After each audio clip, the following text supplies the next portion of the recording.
پشاور سے. وہ کہتے ہیں جی کہ لوگوں کا جوش و خروش جلسوں میں دیکھنے کے قابل ہے. لاہور کے جلسے نے سارے ریکارڈ توڑ دیے اور شاید عمران خان عید کے بعد لانگ مارچ کا اعلان بھی کر دیں. اور اگر الیکشن فوری نہ ہوئے تو آپ کے خیال میں عمران خان کا رد عمل کیا ہوگا؟ امام دین صاحب، عمران کا رد عمل تو اپنی جگہ پہ آبویسلی وہ تو زیادہ پریشر بلڈ کرے گا. دیکھنا یہ ہے کہ عوام کا رد عمل کیا ہو، جن میں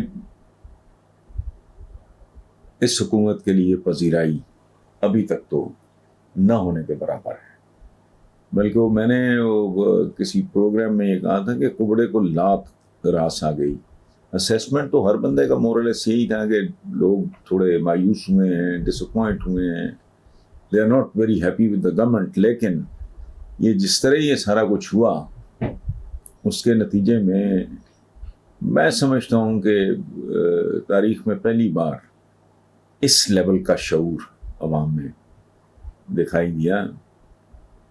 تو اور یہ ان کا آخری جملہ یہ ہے امام دین صاحب کا، کیا آپ کو نہیں لگتا کہ عمران خان کو وقت سے پہلے نکالنے پر ان کو بہت زیادہ ریلیف مل گیا ہے؟ 100% ٹھیک کہہ رہے ہیں آپ امام دین صاحب. اگر یہ ٹرم پوری کر، مجھے نہیں پتا ان کو کس بات کی جلدی تھی، کس بات کا خوف تھا، کیا پرابلم تھا ان کا، میری سمجھ سے باہر ہے. ایوریج جو ایک عقل ہوتی ہے، فہم ہوتا ہے، اس کے مالک کسی بندے سے بھی اگر یہ لوگ مشورہ کرتے تو وہ یہی کہتا ہے کہ یار جہاں اتنا ٹائم تم نے گزار لیا ہے، ایک 1.5 سال کی بات ہے اور نکال لو. یہ انہوں نے کر کے وہ کبڑے کو لات والی بات ہے. آپ بات ٹھیک کر رہے ہیں. اور اگر لانگ مارچ وغیرہ یہ نہیں کرتے، ٹالتے ہیں الیکشن کو، تو معاملات وہاں تک بھی جا سکتے ہیں جہاں کا سوچتے ہوئے خوف ہوتا ہے. یہ ملک کسی بڑے جھٹکے کا متحمل نہیں ہو سکتا.